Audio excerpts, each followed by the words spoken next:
तो पहला सर ये दसो कि कशीदगी रुक गई है, हमले भी रुक गए ने और वजह क्या नज़र आ रही है? यदि वजह मुज़ाकरात ने या कुछ और रिपोर्टा ने जड़े आए सन कि अमरीका ਨੂੰ ਬਾਕਾਇਦਾ ਤੌਰ ਤੇ ਇਸ ਚੀਜ਼ ਦਾ ਸਦਰ ਟਰੰਪ ਨੂੰ ਦੱਸਿਆ ਗਿਆ ਕਿ ਉਹਨਾਂ ਦੇ ਅਸਲੇ ਦੇ ਜ਼ਖਾਇਰ ਬੜੀ ਤੇਜ਼ੀ ਨਾਲ ਖਤਮ ਹੋ ਰਹੇ ਨੇ। ਵਜੂਹਾਤ ਤੁਹਾਨੂੰ ਕੀ ਨਜ਼ਰ ਆਉਂਦੇ ਨੇ? ਜਿੱਦਣ ਡੋਨਲਡ ਟਰੰਪ ਨੇ ਗੱਲ ਆਖੀ ਸੀ ਕਿ ਜੀ। ਅਸੀਂ ਇੱਕ ਵੱਡਾ ਹਮਲਾ ਜਿਹੜਾ ਹੈਗਾ ਉਹ ਅਸੀਂ ਕਰਨ ਜਾ ਰਹੇ ਹਾਂ ਇਰਾਨ ਦੇ ਵਿੱਚ, ਤੇ ਮੇਰੀ ਕੱਲ ਮੀਟਿੰਗ ਹੈਗੀ ਹੈ ਸੈਂਟਕੌਮ ਦੇ ਸਰਬਰਾਹ ਦੇ ਨਾਲ। ਤੇ ਜਿਹੜਾ ਅਗਲੇ ਦਿਨ ਜਦੋਂ ਮੀਟਿੰਗ ਹੋਈ ਤੇ ਸੈਂਟਕੌਮ ਦੇ ਸਰਬਰਾਹ ਉੱਥੇ ਮੌਜੂਦ ਸਨ ਤੇ ਉਹਨਾਂ ਨੇ ਇੱਕ ਗੱਲ ਡੋਨਲਡ ਟਰੰਪ ਨੂੰ ਕਹਿ ਦਿੱਤੀ, ਬੜੀ ਕੈਟਾਗੋਰਿਕ ਹੈ ਕਿ ਈਰਾਨ ਦੇ ਨਾਲ ਜਿਹੜੀ ਸਾਡੀ ਜੰਗ ਹੈ ਨਾ, ਮਿਲਟਰੀ ਉਹਦਾ ਸੋਲੂਸ਼ਨ ਨਹੀਂ ਹੈਗਾ। ਜਿੰਨੀਆਂ ਵੀ ਆਪਸ਼ਨਸ ਅਮਰੀਕਾ ਦੇ ਕੋਲ ਮੌਜੂਦ ਸਨ ਈਰਾਨ ਨੂੰ ਘੁਟਨਿਆਂ 'ਚ ਲਿਆਉਣ ਵਾਸਤੇ, ਉਹ ਸਾਰੀਆਂ ਅਮਰੀਕਾ ਇਸਤੇਮਾਲ ਕਰ ਚੁੱਕਿਆ।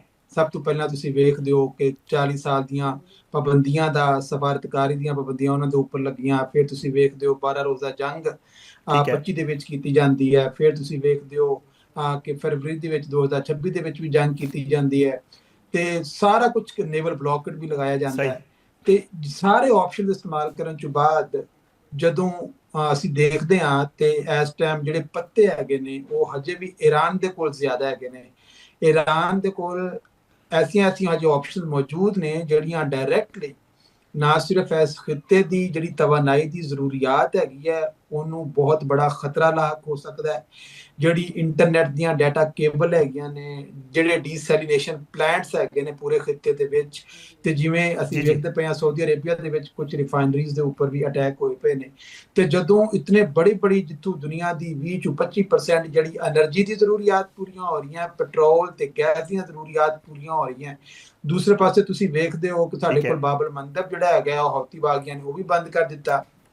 ਤੇ ਜਿਹੜੇ ਮੁਲਕ ਸਨ ਉੱਥੇ ਉਹਨਾਂ ਕੋਲ ਜਿਹੜੀ ਥੋੜੀ ਜਿਹੀ ਆਪਸ਼ਨ ਸੀ ਕਿ ਚਲੋ ਅਸੀਂ ਸਟੇਟ ਆਫ ਹਰਮੂਜ਼ ਨੂੰ ਬਾਈਪਾਸ ਕਰਦਿਆਂ ਹੋਇਆਂ ਅਸੀਂ ਰੈੱਡ ਸੀ ਦੇ ਵਿੱਚ ਚਲੇ ਜਾਂਦੇ ਹਾਂ, ਤੇ ਰੈੱਡ ਸੀ ਦੇ ਵਿੱਚ ਸਵਿਸ ਕਨਾਲ ਦੇ ਥਰੂ ਅਸੀਂ ਅਫਰੀਕਾ ਦੇ ਉੱਤੋਂ ਹੁੰਦਿਆਂ ਹੋਇਆਂ ਈਸਟ ਏਸ਼ੀਆ ਦਾ ਜਿਹੜਾ ਇਲਾਕਾ ਹੈਗਾ ਉਹਨੂੰ ਆਪਣੀਆਂ, ਅਗਰ ਜੋ ਮਹਿੰਗਾ ਪਏਗਾ, ਦੇਰ ਜ਼ਿਆਦਾ ਲੱਗ ਜਾਏਗੀ, ਚਲੋ ਸਬਸਟੀਟਿਊਟ ਤੇ ਹੈਗਾ, ਉਹ ਵੀ ਉਹਨਾਂ ਨੇ ਬੰਦ ਕਰ ਦਿੱਤਾ ਰਿਜ਼ਲਟੈਂਟਲੀ।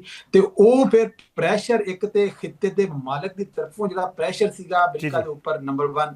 ਦੂਸਰਾ ਜਿਹੜੀ ਤੁਸੀਂ ਗੱਲ ਕੀਤੀ ਮਿਊਨੇਸ਼ਨ ਤੇ ਐਮੂਨੇਸ਼ਨ ਦੇ ਸਟਾਕ ਪਾਈਲਸ ਜਿਹੜੇ ਸੀ ਉਹ ਬਹੁਤ ਤੇਜ਼ੀ ਦੇ ਨਾਲ ਕੰਮ ਹੋ ਰਹੇ। ਨਿਊਯਾਰਕ ਟਾਈਮ ਦੀਆਂ ਰਿਪੋਰਟ ਸਾਡੇ ਸਾਹਮਣੇ ਹੈਗੀਆਂ ਨੇ। ਤੀਸਰਾ ਜਿਹੜਾ ਹੈਗਾ ਉਹ ਮਿਡ ਟਰਮ ਦੇ ਇਲੈਕਸ਼ਨ ਅਗੇਂਸਟ ਸਿਰ ਦੇ ਉੱਤੇ ਹੈਗਾ। ਉਹ ਆਖਿਆ ਗਿਆ ਸੀ ਕਿ ਬਸ 2 ਹਫ਼ਤੇ ਅਗਰ ਅਸੀਂ ਹੋਰ ਜੰਗ ਸ਼ੁਰੂ ਕਰ ਦਿੱਤੀ ਨਾ ਈਰਾਨ ਦੇ ਨਾਲ, ਤੇ ਈਰਾਨ ਆਟੋਮੈਟਿਕਲੀ ਆਪਣੇ ਘੁਟਨਿਆਂ ਦੇ ਵਿੱਚ ਆ ਜਾਏਗਾ ਤੇ ਅਸੀਂ ਆਪਣੇ ਮਕਾਸਦ ਹਾਸਲ ਕਰ ਲਾਂਗੇ। ਤੇ ਵਿਦਨ ਦਾ ਈਰਾਨ ਹੀ ਕੋਈ ਨਾ ਕੋਈ ਐਸਾ ਰਜੀਮ ਨੂੰ ਤਬਦੀਲ ਕਰਨ ਵਾਸਤੇ ਮਾਇਸ਼ਤ ਸੂਰਤ ਹਾਲ ਕਿਉਂਕਿ ਬਹੁਤ ਬੁਰੀ ਹੋ ਰਹੀ ਹੈ ਤੇ ਲੋਕ ਸੜਕਾਂ 'ਚ ਆ ਜਾਣਗੇ ਤੇ ਉਹਦਾ ਰਜੀਮ ਤਬਦੀਲ ਹੋ ਜਾਏਗਾ ਤੇ ਕੋਈ 2 ਹਫ਼ਤੇ ਆਪਾਂ ਹੋਰ ਜੰਗ ਕਰਕੇ ਵੇਖ ਲੈਂਦੇ ਹਾਂ। ਇਹ ਵੀ ਤਜਰਬਾ ਕਰਨ ਤੋਂ ਬਾਅਦ ਜਿਹੜੀਆਂ ਚੀਜ਼ਾਂ ਸਾਹਮਣੇ ਆਈਆਂ ਉਹ ਹੈ ਕਿ ਜਿਹੜਾ ਡੋਨਲਡ ਟਰੰਪ ਹੈ ਉਹਨੇ ਆਪਣੇ ਆਪ ਨੂੰ ਟੋਟਲੀ ਡਿਸਕ੍ਰੈਡਿਟ ਕਰ ਦਿੱਤਾ ਹੈਗਾ। ਉਹ ਹੁਣ ਚਾਹੁੰਦਾ ਹੈ ਕਿ ਮੈਂ ਕਿਸੇ ਤਰੀਕੇ ਨਾਲ MOU ਵੱਲ ਦੁਬਾਰਾ ਆ ਜਾਵਾਂ। ਤੇ ਈਰਾਨ ਕਹਿੰਦਾ ਕਿ ਕਿਹੜਾ MOU, ਮਤਲਬ ਉਹ MOU ਜਿਹਦੇ ਉੱਪਰ ਤੂੰ ਦਸਤਖਤ ਕੀਤੇ ਸੀ ਤੇ ਉਸੇ MOU ਨੂੰ ਵਾਇਲੇਟ ਕਰਕੇ ਤੂੰ ਦੁਬਾਰਾ ਈਰਾਨ ਦੇ ਉੱਪਰ ਹਮਲਾ ਕਰ ਦਿੱਤਾ। ਤੇ ਜਿਹਦੀ ਸ਼ਾਇਦ ਉੱਤਰ ਕੀਤਾ ਹੈ ਉਹ ਤੇ ਹਜੇ ਵੀ ਇਜ਼ਰਾਈਲ ਦਾ ਜਿਹੜਾ ਪ੍ਰਾਈਮ ਮਿਨਿਸਟਰ ਇਸ ਟਾਈਮ ਉੱਥੇ ਵਾਸ਼ਿੰਗਟਨ ਦੇ ਵਿੱਚ ਮੌਜੂਦ ਹੈਗਾ ਤੇ ਉਹ ਤੇ ਕਹਿ ਰਿਹਾ ਕਿ ਅੱਛਾ ਜੰਗ ਨੂੰ ਕੰਟੀਨਿਊ ਰਹਿਣਾ ਚਾਹੀਦਾ ਹੈ ਤੇ ਸਾਨੂੰ ਉਹਦੇ ਚੋਂ ਪ੍ਰੈਸ਼ਰ ਜਿਹੜਾ ਦਬਾਅ ਹੈ ਉਹ ਕਾਇਮ ਰੱਖਣਾ ਚਾਹੀਦਾ। ਲੇਕਿਨ ਡੋਨਲਡ ਟਰੰਪ ਨੂੰ ਸਮਝ ਆ ਚੁੱਕੀ ਹੈ ਕਿ ਜਿਹੜਾ ਨਤਨਯਾਹੂ ਤੇ ਇਜ਼ਰਾਈਲ ਹੈਗਾ ਨਾ ਉਹ ਇਸ ਟਾਈਮ ਅਮਰੀਕਾ ਵਾਸਤੇ ਐਸੈਟ ਦੀ ਬਜਾਏ ਲਾਇਬਿਲਿਟੀ ਬਣ ਚੁੱਕਿਆ ਹੈ। एक और अहम डिवेलपमेंट है सर वो सदर ट्रंप की नेतन्याहू नाल मुलाकात है और मुलाकात के अंदरूनी जो खबर आ रहे हैं उसके हवाले नाल है कि एक तो सदर ट्रंप नाराज़गी का इजहार भी किया उस मुलाकात तो पहला, और मुलाकात के दौरान भी दसिया जा रहा है कि सदर ट्रंप मुज़ाकरात के हामी सन और नेतन्याहू चाह रहे हैं कि जंग जारी रखी जाए।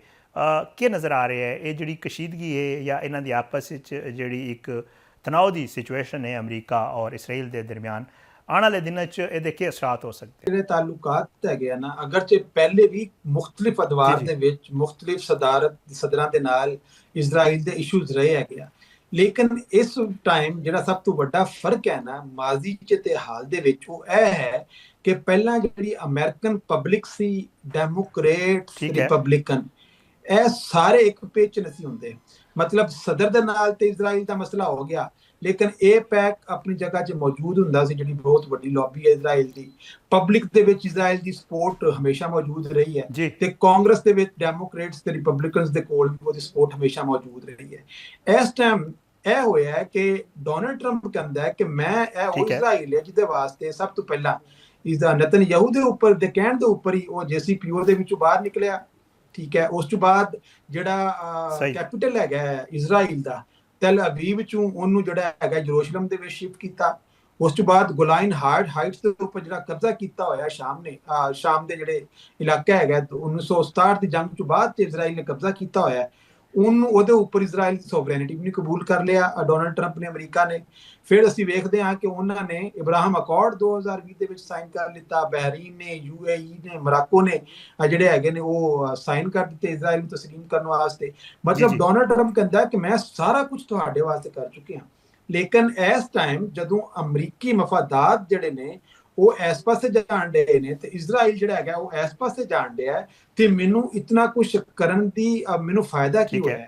ਲਿਹਾਜ਼ਾ ਪਹਿਲਾਂ ਜਿਹੜਾ ਸੀ ਨਾ ਮੇਨ ਸਟ੍ਰੀਮ ਮੀਡੀਆ ਹੁੰਦਾ ਸੀ ਤੇ ਇਹਦੇ ਉੱਪਰ ਸਾਰਾ ਜੂਸ ਦਾ ਕੰਟਰੋਲ ਹੈ, ਯਹੂਦੀ lobby, APEC billions and billions of dollar ਅੱਜ ਵੀ ਇਨਵੈਸਟ ਕਰਦੇ ਪਏ ਹੈਗੇ ਨੇ। ਲੇਕਿਨ ਹੁਣ ਜਿਹੜਾ ਸਭ ਤੋਂ ਵੱਡਾ ਫਰਕ ਪਿਆ ਜਿਹਦੀ ਵਜ੍ਹਾ ਚੋਂ ਪਬਲਿਕ ਦੇ ਵਿੱਚ 80% ਜਿਹੜੀ ਯੰਗ ਆਬਾਦੀ ਹੈਗੀ ਹੈ, ਪਾਪੂਲੇਸ਼ਨ ਹੈਗੀ ਹੈ ਅਮਰੀਕਾ ਦੀ, ਉਹ ਐਂਟੀ ਇਜ਼ਰਾਈਲ ਹੋ ਚੁੱਕੀ ਹੈ ਤੇ ਪ੍ਰੋ ਪੈਲਸਟੀਨੀਅਨ ਹੋ ਚੁੱਕੀ ਹੈ। ਤੇ ਉਹ ਫਲਸਤੀਨ ਦੇ ਹੱਕ ਦੇ ਵਿੱਚ ਇੱਕ ਰਿਆਸਤ ਦੇ ਤੌਰ ਤੇ ਵਿੱਚ ਉਹ ਆ ਚੁੱਕੇ ਨੇ। ਪਿਛਲੇ ਦਿਨਾਂ ਦੇ ਵਿੱਚ ਕਾਂਗਰਸ ਦੇ ਵਿੱਚ ਪਿਛਲੇ ਹਫਤੇ VOTING ਹੋਈ ਹੈ ਕਿ ਇਜ਼ਰਾਈਲ ਦੇ ਉੱਪਰ ਜਿਹੜਾ ਇੰਬਾਰਗੋ ਲਗਾਇਆ ਜਾਵੇ, ਜਿਹੜਾ ਮਿਲਟਰੀ ਏਡ ਦਿੱਤੀ ਜਾਂਦੀ ਹੈ ਉਹਨੂੰ, ਤੇ ਉਹਦੇ ਵਿੱਚ 103 ਜਿਹੜੇ ਡੈਮੋਕ੍ਰੇਟਸ ਹੈਗੇ ਨੇ। ਕੋਈ ਸੋਚ ਸਕਦਾ ਸੀ ਕਿ ਉਹਨਾਂ ਨੇ ਇਹਦੇ ਖਿਲਾਫ ਵੋਟ ਦਿੱਤਾ ਕਿ ਏਡ ਨਹੀਂ ਦੇਣੀ ਚਾਹੀਦੀ, ਵਿੱਚ ਕੁਝ ਰਿਪਬਲਿਕਨ ਵੀ ਸ਼ਾਮਿਲ ਸਨ। ਉਸ ਤੋਂ ਬਾਅਦ ਅਸੀਂ ਦੇਖਦੇ ਹਾਂ ਕਿ ਮਮਦਾਨੀ ਨੇ ਜਿਨ੍ਹਾਂ ਲੋਕਾਂ ਨੂੰ ਬੈਕ ਕੀਤਾ ਸੀਗਾ, ਜ਼ੋਹਰਾਨ ਮਮਦਾਨੀ ਨੇ, ਉਹ ਲੋਕ ਜਿੱਤ ਗਏ। ਤੇ ਜਿਨ੍ਹਾਂ ਦੇ ਪਿੱਛੇ ਪ੍ਰਾਇਮਰੀ ਦੇ ਜਿਹੜੇ ਇਲੈਕਸ਼ਨ ਹੋਏ ਨੇ ਸਦਾਰਤੀ, ਤੇ ਜਿਨ੍ਹਾਂ ਦੇ ਪਿੱਛੇ APEC ਲੌਬੀ ਸੀ, ਉਹ ਸਾਰੇ ਦੇ ਸਾਰੇ ਹਾਰੀ ਜਾਂਦੇ ਆ। ਤੇ ਪਬਲਿਕ ਦੇ ਵਿੱਚ ਜਿਹੜੀ ਤਬਦੀਲੀ ਹੈ ਨਾ ਇਸ ਟਾਈਮ, ਇਹ ਦੁਨੀਆ ਭਰ ਦੇ ਜਿਹੜੇ ਵੱਡੇ ਅਖਬਾਰਾਤ ਹੈਗੇ ਨੇ ਉਹ ਇਹਦਾ ਤਜਜ਼ੀਆ ਕਰਦੇ ਪਏ ਨੇ ਕਿ ਆਉਣ ਵਾਲੇ ਵਕਤ ਦੇ ਵਿੱਚ ਅਮਰੀਕਾ ਦੇ ਤੇ ਜਿਹੜੇ ਇਜ਼ਰਾਈਲ ਦੇ ਤਾਲੁਕਾਤ ਹੈਗੇ ਨੇ ਉਹ, ਕਿਉਂਕਿ ਪਹਿਲਾਂ ਲੀਡਰਸ਼ਿਪ ਦੇ ਲੈਵਲ 'ਚ ਹੁੰਦੇ ਸੀ ਖਰਾਬ, ਤੇ ਉਹ ਬਾਅਦ 'ਚ ਠੀਕ ਵੀ ਹੋ ਜਾਂਦੀ ਸੀ, ਲੀਡਰ ਤਬਦੀਲ ਹੁੰਦਾ ਸੀ ਤੇ ਪਾਲਿਸੀ ਤਾਂ ਉਹੀ ਰਹਿੰਦੀ ਸੀ। ਲੇਕਿਨ ਇਸ ਟਾਈਮ ਜਿਹੜੇ ਤਾਲੁਕਾਤ ਦੇ ਵਿੱਚ ਖਰਾਬੀ ਦਾ ਬਾਇਸ ਬਣਦੀ ਪਈ ਹੈ ਨਾ ਚੀਜ਼, ਉਹ ਹੈਗੀ ਹੈ ਪਬਲਿਕ ਸੈਂਟੀਮੈਂਟਸ। ਕਿ ਜਦੋਂ ਪਬਲਿਕ ਇਤਨੀ ਵੱਡੀ ਤਾਦਾਦ ਦੇ ਵਿੱਚ 80% ਜਿੰਨੇ ਵੀ ਆ ਜਨ ਜ਼ੀ ਉੱਥੋਂ ਦੀ ਵੀ ਜਿਹੜੀ ਹੈ ਉਹ ਐਂਟੀ ਇਜ਼ਰਾਈਲ ਹੈਗੀ ਹੈ, ਪ੍ਰੋ ਪੈਲਸਟੀਨੀਅਨ ਹੋ ਚੁੱਕੀ ਹੈ। ਅੱਛਾ, ਹੁਣ ਕੱਲ ਨੂੰ ਜਦੋਂ ਇਲੈਕਸ਼ਨ ਹੋਣੇ ਨੇ ਤੇ ਉਹੀ ਲੋਕ ਜਿੱਤਦੇ ਪਏ ਨੇ ਪ੍ਰਾਇਮਰੀਜ਼ ਦੇ ਇਲੈਕਸ਼ਨ ਵੀ, ਤੇ ਅਲਟੀਮੇਟਲੀ 2028 ਦੇ ਇਲੈਕਸ਼ਨ ਦੇ ਵਿੱਚ ਵੀ ਦਾ ਅਸਰ ਹੋਣਾ ਹੈ। ਤੇ ਹੁਣ ਜਿਹੜੀ ਤਜਜ਼ੀਆ ਦੁਨੀਆ ਕਰਦੀ ਪਈ ਹੈ ਉਹ ਇਹ ਹੈ ਕਿ ਕਿਆ ਇਹ ਜਿਹੜਾ ਫ੍ਰੈਕਚਰ ਹੋ ਚੁੱਕੇ ਨੇ ਦੋਨਾਂ ਦੇ ਤਾਲੁਕਾਤ ਦੇ ਵਿੱਚ, ਜਿਹੜੀ ਤਫਰੀਕ ਆ ਚੁੱਕੀ ਹੈ, ਕਿਆ ਇੱਕ ਲੌਂਗ ਟਰਮ ਜਿਹੜਾ ਪਾਲਿਸੀ ਸ਼ਿਫਟ ਹੈਗਾ ਅਮਰੀਕਾ ਦੀ ਤਰਫੋਂ ਇਜ਼ਰਾਈਲ ਦੇ ਹਵਾਲੇ ਨਾਲ ਉਹ ਹੋਣ ਜਾ ਰਿਹਾ ਹੈ। ਤੇ ਉਹਦੇ ਵਿੱਚ ਤਕਰੀਬਨ ਜਿੰਨੇ ਵੀ ਦੁਨੀਆ ਦੇ ਤਜਜ਼ੀਆ ਨਿਗਾਰ ਹੈਗੇ ਨੇ ਉਹ ਇਸ ਬਾਤ 'ਚ ਮੁਤਫਿਕ ਹੈਗੇ ਨੇ ਕਿ ਪਹਿਲਾਂ ਜਿਹੜੀ ਆ ਉਹ ਪਬਲਿਕ ਦੇ ਵਿੱਚ ਇਨਵੋਲਵ ਨਹੀਂ ਸੀ ਹੈਗੀ, ਲਿਹਾਜ਼ਾ ਲੀਡਰਸ਼ਿਪ ਦੇ ਲੈਵਲ 'ਚ ਹੁੰਦਾ ਸੀ, ਤੇ ਕਾਂਗਰਸ ਦੇ ਵਿੱਚ APEC ਦੀ ਬਹੁਤ ਜ਼ਿਆਦਾ ਡੋਮੀਨੈਂਸ ਸੀਗੀ। ਹੁਣ ਕਿਉਂਕਿ ਪਬਲਿਕ ਜਿਹੜੀ ਹੈ ਉਹ ਖੁਦ ਐਂਟੀ ਇਜ਼ਰਾਈਲ ਹੋ ਚੁੱਕੀ ਹੈ, ਆਲਟਰਨੇਟ ਮੀਡੀਆ ਮੌਜੂਦ ਹੈਗਾ, YouTube ਦੇ ਵਿੱਚ ਲੋਕਾਂ ਨੂੰ ਹਕੀਕਤ ਦੀ ਸਮਝ ਆਉਣ ਡਈ ਹੈ, TikTok ਮੌਜੂਦ ਹੈਗਾ, Twitter ਮੌਜੂਦ ਹੈ। ਇਹ ਉਹ ਪਲੇਟਫਾਰਮ ਨੇ ਜਿਹਨੇ ਸਭ ਤੋਂ ਜ਼ਿਆਦਾ ਆ ਕੇ ਇਜ਼ਰਾਈਲ ਦਾ ਜਿਹੜਾ ਇੱਕ ਗ੍ਰੇਟਰ ਇਜ਼ਰਾਈਲ ਦਾ ਖਾਬ ਸੀ, ਤੇ ਹੁਣ ਤੱਕ ਜਿਹੜਾ ਉਹਨੇ ਬਹਾਨਾ ਬਣਾਇਆ ਸੀ ਕਿ ਰਾਈਟ ਟੂ ਐਗਜ਼ਿਸਟ, ਕਿ ਮੇਰੇ ਕੋਲ ਕੀ ਐਗਜ਼ਿਸਟ ਕਰਨ ਦਾ ਰਾਈਟ ਨਹੀਂ ਹੈਗਾ, ਲਿਹਾਜ਼ਾ ਮੈਂ ਪੂਰੀ ਦੁਨੀਆ ਦੀ ਐਗਜ਼ਿਸਟੈਂਸ ਨੂੰ ਕੰਪਰੋਮਾਈਜ਼ ਕਰਦੇ ਆ ਤੇ ਮੈਨੂੰ ਬਸ ਐਗਜ਼ਿਸਟ ਹੋਣ ਦਾ ਇੱਥੇ ਰਾਈਟ ਹੈ। ਐਂਟੀ ਸੈਮਿਟਿਜ਼ਮ ਦੀ ਸਾਨੂੰ ਉਹ ਨਾਰਾ ਲੱਗ ਜਾਂਦਾ ਸੀ, ਹੋਲੋਕਾਸਟ ਦੇ ਹਵਾਲੇ ਨਾਲ ਦੁਨੀਆ ਨੂੰ ਬਲੈਕਮੇਲ ਕੀਤਾ ਜਾਂਦਾ ਸੀ। ਲਿਹਾਜ਼ਾ ਇਹ ਸਾਰੇ ਜਿਹੜੇ ਪਰਦੇ ਸੀਗੇ ਹੌਲੀ ਹੌਲੀ ਚਾਕ ਹੁੰਦੇ ਗਏ। ਤੇ ਅੱਜ ਅਸੀਂ ਦੇਖਦੇ ਹਾਂ ਕਿ ਡੋਨਲਡ ਟਰੰਪ ਨੇ ਆ ਕੇ ਜਿਸ ਤਰੀਕੇ ਨਾਲ ਉਹਦਾ ਇਸਤਕਬਾਲ ਕੀਤਾ, ਨੰਬਰ 1, ਬਲਕਿ ਪਹਿਲਾਂ ਤੇ ਆ ਵੀ ਖਬਰਾਂ ਆਉਣ ਲੱਗ ਪਈਆਂ ਸਨ ਵਾਸ਼ਿੰਗਟਨ ਦੀ ਤਰਫੋਂ ਕਿ ਕੋਈ ਮੀਟਿੰਗ ਨਹੀਂ ਹੋਣ ਜਾ ਰਹੀ ਨਤਨਯਾਹੂ ਦੇ ਨਾਲ। ਤੇ ਜ਼ੋਹਰਾਨ ਮਮਦਾਨੀ ਨੇ ਤੇ ਆ ਵੀ ਆਖਿਆ ਸੀ ਕਿ ਨਿਊਯਾਰਕ ਦੇ ਵਿੱਚ ਅਗਰ ਉਹ ਆਇਆ ਤੇ ਉਹਨੂੰ ਨਿਊਯਾਰਕ ਦੀ ਜਿਹੜੀ ਪੁਲਿਸ ਹੈ ਉਹਨੂੰ ਗ੍ਰਿਫਤਾਰ ਕਰ ਲੈਣਾ ਚਾਹੀਦਾ, ਕਿਉਂਕਿ ਇੰਟਰਨੈਸ਼ਨਲ ਕ੍ਰਿਮੀਨਲ ਕੋਰਟ ਨੇ ਉਹਨੂੰ ਜੰਗੀ ਮੁਜਰਮ ਕਰਾਰ ਦੇ ਦਿੱਤਾ ਹੈਗਾ। ਤੇ ਉਸ ਤੋਂ ਬਾਅਦ ਫਿਰ ਉਹਨੇ ਅਗਰਚੇ ਆਪਣੀ ਸਟੇਟਮੈਂਟ ਤੋਂ ਜ਼ਰਾ ਪਿੱਛੇ ਹਟ ਗਿਆ ਤੇ ਉਹਨੇ ਆਖਿਆ ਕਿ ਕਿਉਂਕਿ ਇਹ ਫੈਡਰਲ ਇਸ਼ੂ ਹੈਗਾ ਤੇ ਇੱਕ ਨਿਊਯਾਰਕ ਦੀ ਜਿਹੜੀ ਪੁਲਿਸ ਇਹ ਕੰਮ ਨਹੀਂ ਕਰ ਸਕਦੀ, ਵਫਾਕ ਦਾ ਕੰਮ ਨਹੀਂ ਹੈ, ਤੇ ਉਹਨੂੰ ਚਾਹੀਦਾ ਹੈ ਕਿ ਉਹਨੂੰ ਫੜ ਲਵੇ, ਇਹਨੂੰ ਗ੍ਰਿਫਤਾਰ ਕਰ ਲਵੇ। ਫਾਨੀ ਸਾਹਿਬ, ਇੱਕ ਤਜਵੀਜ਼ ਆਈ ਸੀ ਅਮਾਨ ਦੀ ਤਰਫ ਕੋਲ ਔਰ ਉਹਦੀ ਕਿਹਾ ਜਾ ਰਿਹਾ ਸੀ ਕਿ ਇੱਕ ਮੁਆਹਦਾ ਜਿਹਾ ਸੀ ਜਿਹਦੇ ਉੱਤੇ ਜਿਹੜੇ ਖਲੀਜੀ ਮਮਾਲਿਕ ਨੇ ਉਹ ਵੀ ਮੁਤਫਿਕ ਸਨ, ईरान के सामने रखी गई, लेकिन ईरान ने अक्सर वो मुस्तरद कर दी थी। ईरान के इस इकदाम को किस तरह देख रहे हो? ईरान ने ऐसा क्यों किया है? मैं पहले दिन चुनना मेरा एक बड़ा क्लियर कट मुद्दा है। मुख्तलिफ प्रोग्राम्स ਦੇ ਵਿੱਚ ਮੇਰੇ ਦੋ ਜਿਹੜੇ ਨਾਲ ਹੁੰਦੇ ਨੇ ਉਹ ਬਾਜ਼ੂਕਾਤ ਤੇ ਇਸ ਚੀਜ਼ 'ਚ ਇਖਤਲਾਫ ਵੀ ਕਰਦੇ ਨੇ ਕਿ ਈਰਾਨ ਦੇਖੋ ਇਸ ਟਾਈਮ ਰੈਜ਼ਿਸਟੈਂਸ ਜਿਹੜੀ ਪਾਲਿਸੀ ਹੈ ਨਾ ਉਹਦੇ 'ਚੋਂ ਨਿਕਲ ਕੇ ਡੋਮੀਨੈਂਸ ਦੀ ਪਾਲਿਸੀ ਤੱਕ ਚਲਾ ਗਿਆ। ਹੁਣ ਇਹ ਜਿਹੜੇ ਖਿੱਤੇ ਦੇ ਮੁਲਕ ਨੇ ਉਹਨਾਂ ਠੀਕ ਨੂੰ ਹੈ। ਇਹ ਸਮਝ ਜਾਣਾ ਚਾਹੀਦਾ ਹੈ ਕਿ ਉਹ ਈਰਾਨ, ਜਿਹਨੂੰ ਦੁਨੀਆ ਦੀ ਸਭ ਤੋਂ ਵੱਡੀ ਜਿਹੜੀ ਤਾਕਤ ਹੈ ਅਮਰੀਕਾ, ਉਹ ਨਹੀਂ ਹਰਾ ਸਕੀ। ਜਿਹੜੀ ਦੂਸਰੀ ਵੱਡੀ ਤਾਕਤ ਹੈ ਇਸ ਖਿੱਤੇ ਦੇ ਵਿੱਚ ਇਜ਼ਰਾਈਲ, ਉਹ ਨਹੀਂ ਹਰਾ ਸਕਿਆ। 40 ਸਾਲ ਦੀਆਂ ਜੰਗਾਂ ਹੋਣ, ਜੀ ਮਤਲਬ ਹੁਣ 5 ਮਹੀਨੇ ਹੋ ਚਲੇ ਨੇ ਫਰਵਰੀ ਤੋਂ ਬਾਅਦ ਇਸ ਜੰਗ ਲੱਗੀ ਨੂੰ, ਤੇ ਈਰਾਨ ਨੂੰ ਤੁਸੀਂ ਘੁਟਨਿਆਂ 'ਚ ਨਹੀਂ ਲਿਆ ਸਕੇ। ਤੇ ਈਰਾਨ ਆ ਕੇ ਉਹਨਾਂ ਗਲਫ ਕੰਟਰੀਜ਼ ਦੇ ਠੀਕ ਹੈ। ਪ੍ਰਪੋਜ਼ਲ ਨੂੰ ਮੰਨੇਗਾ ਜਿਹੜੇ ਗਲਫ ਕੰਟਰੀਜ਼ ਦੇ ਵਿੱਚ ਅਮਰੀਕਾ ਦੇ 19 ਅੱਡੇ ਸੀਗੇ, ਤੇ ਉਹਨਾਂ ਅੱਡਿਆਂ ਦੇ ਵਿੱਚੋਂ ਜਹਾਜ਼ ਉੱਡਦੇ ਸੀਗੇ ਤੇ ਉਹ ਈਰਾਨ ਦੇ ਉੱਪਰ ਅਟੈਕ ਕਰਦੇ ਸੀ। ਸਹੀ। ਲਿਹਾਜ਼ਾ ਇਸ ਟਾਈਮ ਗਲਫ ਕੰਟਰੀਜ਼ ਦੇ ਕੋਲ ਕਿਸੇ ਵੀ ਤਰ੍ਹਾਂ ਦਾ ਪ੍ਰਪੋਜ਼ਲ ਦੇਣ ਦੀ ਪੋਜੀਸ਼ਨ 'ਚ ਨਹੀਂ ਹੈਗੇ। ਗੱਲ ਹੈ ਕਿ ਇਸ ਖਿੱਤੇ ਦੇ ਵਿੱਚ ਇਸ ਟਾਈਮ ਸਭ ਤੋਂ ਵੱਡੀ ਸਟ੍ਰੈਟੇਜਿਕ ਪਾਵਰ ਬਣ ਕੇ ਕਿਹੜੀ ਸਾਹਮਣੇ ਆਈ ਹੈ। ਤੇ ਅਗਰ ਜੰਗ ਦੇ ਜਿਹੜੇ ਤੁਸੀਂ ਫਾਇਦੇ ਲਏ ਨੇ, ਅਗਰ ਉਹਨੂੰ ਤੁਸੀਂ ਡਿਪਲੋਮੈਟਿਕ ਜਿਹੜੇ ਮੈਜਰਸ ਹੈਗੇ ਨੇ ਉਹਨਾਂ ਵਿੱਚ ਅਗਰ ਤੁਸੀਂ ਆਪਣੀ ਫੇਵਰ 'ਚ ਨਹੀਂ ਕਰ ਸਕਦੇ, ਤੇ ਜੰਗ ਕਰਨ ਦਾ ਤੁਹਾਨੂੰ ਫਾਇਦਾ ਹੀ ਕੀ ਹੋਇਆ। ਤੇ ਈਰਾਨ ਜਿਹੜਾ ਇੰਨਾ ਚਿਰ ਉਹਨੇ ਮਜ਼ਾਮਤ ਕੀਤੀ ਹੈਗੀ ਹੈ, ਇੰਨਾ ਬਿਲੀਅਨਸ ਆਫ ਡਾਲਰ ਦਾ ਲਾਸ ਬਰਦਾਸ਼ਤ ਕੀਤਾ ਹੈ, ਪੂਰੇ ਦਾ ਜੀ ਪੂਰਾ ਜੀ ਸਿਵਲ ਇਨਫਰਾਸਟ੍ਰਕਚਰ ਉਹਨੇ ਤਬਾਹ ਕਰ ਦਿੱਤਾ ਹੈ, ਆਪਣਾ ਪੂਰੇ ਵਜੂਦ ਨੂੰ ਖਤਰਾ ਲਾ ਕਰਾਰ ਖਤਰਾ ਜਿਹੜਾ ਹੈਗਾ ਉਹਨੂੰ ਪਾ ਕੇ, ਤੇ ਉਹਨੇ ਸਟੇਟ ਆਫ ਹਰਮੂਜ਼ ਨਹੀਂ ਛੱਡੀ ਨਹੀਂ ਸੀ ਉਹਨੇ, ਬਾਬਲ ਮੰਦੀਪ ਵੀ ਨਹੀਂ ਕਦੀ ਛੱਡੇਗਾ। ਲਿਹਾਜ਼ਾ ਇਹ ਤੋਂ ਦੋ ਪੁਆਇੰਟ ਨੇ ਜਿਨ੍ਹਾਂ ਪੁਆਇੰਟਾਂ ਦੇ ਉੱਪਰ ਕਾਬਿਜ਼ ਹੋਣ ਤੋਂ ਬਾਅਦ ਈਰਾਨ ਨਾ ਸਿਰਫ ਇਸ ਖਿੱਤੇ ਦੇ ਵਿੱਚ ਆਪਣਾ ਜਿਹੜਾ ਅਸਰ ਰਸੂਖ ਹੈ, ਚਾਹੇ ਉਹ ਸਟ੍ਰੈਟੇਜਿਕ ਲੈਵਲ 'ਚ ਹੋਵੇ, ਚਾਹੇ ਉਹ ਪੋਲੀਟੀਕਲ ਲੈਵਲ 'ਚ ਹੋਵੇ, ਚਾਹੇ ਉਹ ਇਕਨੋਮਿਕ ਜੀ ਲੈਵਲ 'ਚ ਹੋਵੇ, ਇੱਕ ਆਈਡੀਓਲੋਜੀਕਲ ਲੈਵਲ 'ਚ ਹੋਵੇ, ਉਹ ਅਸਰ ਰਸੂਖ ਤੇ ਈਰਾਨ ਹੁਣ ਉਹਨੂੰ ਕਾਇਮ ਕਰੇਗਾ, ਉਹ ਕਾਇਮ ਹੋਏਗਾ। ਤੇ ਸਹੀ। ਅਲਟੀਮੇਟਲੀ ਦੇਖੋ ਪਾਕਿਸਤਾਨ ਨੂੰ ਵੀ ਹੁਣ ਅਲਟੀਮੇਟਲੀ ਜਿਹੜਾ ਹੁਣ ਹੌਤੀ ਬਾਗੀ ਉਹਦੇ ਵਿੱਚ ਆ ਚੁੱਕੇ ਨੇ, ਤੇ ਪਾਕਿਸਤਾਨ ਨੂੰ ਵੀ ਬੜਾ ਸੋਚ ਸਮਝ ਕੇ ਇਸ ਮਸਲੇ ਦੇ ਵਿੱਚ ਪੈਣਾ ਚਾਹੀਦਾ ਹੈ ਕਿ ਉਹ ਠੀਕ। ਮੁਲਕ ਕਿ ਜਿਹਨੂੰ ਹੁਣ ਤੱਕ ਅਮਰੀਕਾ ਨਹੀਂ ਹਰਾ ਪਾ ਰਿਹਾ, ਜਿਹਨੂੰ ਇਜ਼ਰਾਈਲ ਨਹੀਂ ਹਰਾ ਪਾ ਰਿਹਾ, ਤੇ ਤੁਹਾਡੇ ਜਹਾਜ਼ਾਂ ਨੂੰ ਤਾਂ ਕੋਈ ਰੋਕਦਾ ਨਹੀਂ ਪਿਆ ਉੱਥੋਂ। ਪਾਕਿਸਤਾਨੀ ਜਹਾਜ਼ ਨੂੰ ਤਾਂ ਪਹਿਲੇ ਵੀ ਈਰਾਨ ਨੇ ਕਦੀ ਨਹੀਂ ਰੋਕਿਆ, ਤੇ ਉਹਨੇ ਅੱਗੋਂ ਵੀ ਆਖਿਆ ਕਿ ਅਸੀਂ ਕਦੀ ਨਹੀਂ ਰੋਕਾਂਗੇ। ਤੇ ਬੁਨਿਆਦੀ ਤੌਰ ਠੀਕ। 'ਤੇ ਹਰ ਮੁਲਕ ਨੇ ਪਹਿਲਾਂ ਆਪਣੇ ਮਫਾਦਾਤ ਨੂੰ ਵੇਖਣਾ ਹੁੰਦਾ ਹੈ ਕਿ ਅਗਰ ਤੁਹਾਡੇ ਮਫਾਦਾਤ ਨੂੰ ਕੋਈ ਡਾਇਰੈਕਟ ਜ਼ਰਬ ਨਹੀਂ ਲੱਗਦੀ ਪਈ, ਤੇ ਤੁਸੀਂ ਕਿਉਂ ਈਰਾਨ ਦੇ ਖਿਲਾਫ ਮੁਹਾਜ਼ਰਾਈ ਕਰਨੀ ਹੈ। ਲਿਹਾਜ਼ਾ ਮੇਰਾ ਖਿਆਲ ਹੈ ਪਾਕਿਸਤਾਨ ਜੀ ਨੇ ਜੀ ਪਹਿਲੇ ਵੀ ਬੜੀ ਖੂਬਸੂਰਤੀ ਦੇ ਨਾਲ ਇੱਕ ਤਵਾਜ਼ਨ ਕਾਇਮ ਰੱਖਿਆ, ਗਲਫ ਕੰਟਰੀਜ਼, ਅਰਬ ਕੰਟਰੀਜ਼ ਦੇ ਨਾਲ ਵੀ, ਈਰਾਨ ਦੇ ਨਾਲ ਵੀ, ਤੇ ਮੁਸਤਕਬਲ ਦੇ ਵਿੱਚ ਵੀ ਐਸੇ ਪਾਲਿਸੀ ਨੂੰ ਲੈ ਕੇ ਚੱਲਣਗੇ। ਤੇ ਜਿਹੜੇ ਗਲਫ ਕੰਟਰੀ ਹੈ ਨਾ, ਉਹ ਤੇ ਬਹੁਤ ਬੁਰੀ ਤਰ੍ਹਾਂ ਐਕਸਪੋਜ਼ ਹੋ ਗਏ ਨਾ ਇਹਦੇ ਵਿੱਚ। ਤੁਸੀਂ ਦੇਖਦੇ ਠੀਕ ਹੈ। ਹੋ ਕਿ ਤੁਹਾਡੀ ਜਿਹੜੀ ਓਪੈਕ ਸੀਗੀ ਉਹ ਵੀ ਕੋਲੈਪਸ ਕਰ ਗਈ, ਜੀਸੀਸੀ ਤੁਹਾਡਾ ਕੋਲੈਪਸ ਕਰ ਗਿਆ। ਜਿਤਨਾ ਵੀ ਸਟੇਟ ਆਫ ਹਰਮੂਜ਼ ਦੇ ਵੈਸਟ ਦੇ ਉੱਪਰ ਜਿਤਨੇ ਵੀ ਅਰਬ ਕੰਟਰੀਜ਼ ਨੇ, ਮਤਲਬ ਉਹਨਾਂ ਦੇ ਕੋਲ ਕਿਹੜੀ ਚੀਜ਼ ਹੈਗੀ ਹੈ ਜਿਹਦੇ ਨਾਲ ਉਹ ਈਰਾਨ ਦਾ ਮੁਕਾਬਲਾ ਕਰ ਸਕਦੇ ਨੇ। ਜੀ ਅਮਰੀਕਾ ਜਿਹੜਾ ਹੈਗਾ ਉਹ ਕਿਸੇ ਤਰੀਕੇ ਨਾਲ ਇਥੋਂ ਨਿਕਲਣਾ ਚਾਹ ਰਿਹਾ ਕਿ ਕਿਸੇ ਤਰੀਕੇ ਨਾਲ ਮੈਂ ਹੁਣ ਨਿਕਲ ਜਾਵਾਂ, ਉਹ ਆਂਦਾ ਕੰਬਲ ਨੂੰ ਮੈਂ ਛੱਡਣਾ ਚਾਹ ਰਿਹਾ, ਕੰਬਲ ਮੈਨੂੰ ਨਹੀਂ ਛੱਡਦਾ ਪਿਆ।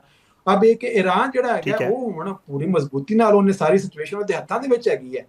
ਤੇ ਜਦੋਂ ਦੂਸਰਾ ਹਮਲਾ ਹੋਇਆ ਸੀ, ਬਹੁਤ ਸਾਰੇ ਮੇਰੇ ਦੋਸਤ ਕਹਿੰਦੇ ਸਨ ਜੀ ਬਸ ਹੁਣ ਤੇ ਈਰਾਨ ਨੂੰ ਘੁਟਨਿਆਂ ਚ ਆਉਣਾ ਸਹੀ। ਪਏਗਾ, ਇਹ ਜਿਹੜਾ ਰੌਬ ਬਣਦਾ ਪਿਆ ਫਲਾਂ ਫਲਾਂ। ਉਹ ਬਈ ਈਰਾਨ ਜਿਹੜਾ ਹੈਗਾ ਉਹਦੀ ਜਿਹੜੀ ਸਟ੍ਰੈਟੇਜਿਕ ਲੋਕੇਸ਼ਨ ਹੈਗੀ ਹੈ, ਉਹਦੀ ਜੀਓਗ੍ਰਾਫੀ ਤੋਂ ਤਾਂ ਸਭ ਤੋਂ ਵੱਡਾ ਹਥਿਆਰ ਹੈ। ਉਹਨੂੰ ਉਹ ਤੇ ਐਟਮ ਬੰਬ 'ਚ ਵੀ ਕੰਪਰੋਮਾਈਜ਼ ਕਰ ਲੇਗਾ, ਸਟੇਟ ਆਫ ਹਰਮੂਜ਼ 'ਚ ਕੰਪਰੋਮਾਈਜ਼ ਕਦੀ ਨਹੀਂ ਕਰੇਗਾ। ਤੇ ਆ ਜਿਹੜੇ ਪ੍ਰਪੋਜ਼ਲ ਓਮਾਨ ਲੈ ਕੇ ਆਣ ਡਿਆ ਜਾਂ ਸਾਊਦੀ ਅਰੇਬੀਆ ਬਾਕੀ ਮੁਮਾਲਿਕ ਲੈ ਕੇ ਆਣ ਡੇ ਨੇ, ਉਹ ਈਰਾਨ ਜਿਹੜਾ ਹੈਗਾ ਉਹਨੂੰ ਆਪਣੀ ਸ਼ਰਾਇਤ ਦੇ ਵਿੱਚ ਮੰਨੇਗਾ। ਜਿੱਥੇ ਈਰਾਨ ਚਾਹ ਰਿਹਾ ਹੈ ਕਿ ਦੇਖੋ ਨਾ ਹੁਣ ਦੋ ਜਹਾਜ਼ ਸਿਰਫ ਗੁਜ਼ਰਦੇ ਪਏ ਸੀ, ਜਿਹੜਾ ਸਦਰਾਂ ਕੋਰੀਡੋਰ ਸੀ ਉਹ ਵੀ ਅਮਰੀਕਾ ਤੋਂ ਜੀ ਜੀ ਵਾਇਲੇਟ ਕਰਨ ਡਿਆ ਸੀਗਾ ਆਰਟੀਕਲ ਨੰਬਰ 5 ਐਮਓਯੂ ਦਾ। ਤੇ ਉਸੇ ਟਾਈਮ ਤੁਸੀਂ ਦੇਖਿਆ ਕਿ ਈਰਾਨ ਨੇ ਉਹਦੇ ਉੱਪਰ ਹਮਲੇ ਕਰ ਦਿੱਤੇ। ਈਰਾਨ ਜਿਹੜਾ ਹੈਗਾ ਉਹ ਖਾਲੀ ਟੈਂਕਰਾਂ ਉੱਪਰ ਵੀ ਹਮਲਾ ਕਰਕੇ ਮੈਸੇਜ ਦੇਣ ਡਿਆ ਹੈ ਬਾਕੀ ਮੁਲਕਾਂ ਨੂੰ ਕਿ ਇਹ ਚੀਜ਼ ਨੂੰ ਭੁੱਲ ਜਾਓ ਕਿ ਇਹਦੇ ਠੀਕ ਉੱਪਰ ਹੈ। ਆ ਕੇ ਤੁਸੀਂ ਕੋਈ ਨੇਵਲ ਬਲੌਕੇਡ ਲਗਾ ਕੇ ਤੇ ਕੋਈ ਆਪਰੇਸ਼ਨ ਕਰਕੇ, ਜਿਵੇਂ ਫਰੀडम ਆਪਰੇਸ਼ਨ ਦਾ ਨਾਮ ਦਿੱਤਾ ਗਿਆ ਤੇ ਅਗਲੇ ਦਿਨ ਹੀ ਬੰਦ ਕਰ ਦਿੱਤਾ ਅਮਰੀਕਾ ਨੇ, ਇਹ ਚੀਜ਼ਾਂ ਹੁਣ ਨਹੀਂ ਜੀ ਚੱਲਣੀਆਂ। ਈਰਾਨ ਠੀਕ ਹੈ ਇਕਨੋਮਿਕਲੀ ਬਹੁਤ ਬੁਰੇ ਹਾਲਾਤ ਦੇ ਵਿੱਚ ਹੈਗਾ ਹੈ, ਇੰਟਰਨਲੀ ਸਾਰਾ ਕੁਝ ਤਬਾਹ ਹੋ ਚੁੱਕਿਆ ਹੈ, ਲੇਕਿਨ ਜਿਹੜਾ ਸਹੀ। ਸਟ੍ਰੈਟੇਜਿਕਲੀ ਉਹਦੀ ਇਸ ਟਾਈਮ ਤਾਕਤ ਹੈਗੀ ਹੈ ਨਾ, ਉਹਨੂੰ ਇਸ ਖਿੱਤੇ ਦਾ ਕੋਈ ਮੁਲਕ ਨਹੀਂ ਪਹੁੰਚ ਸਕਦਾ।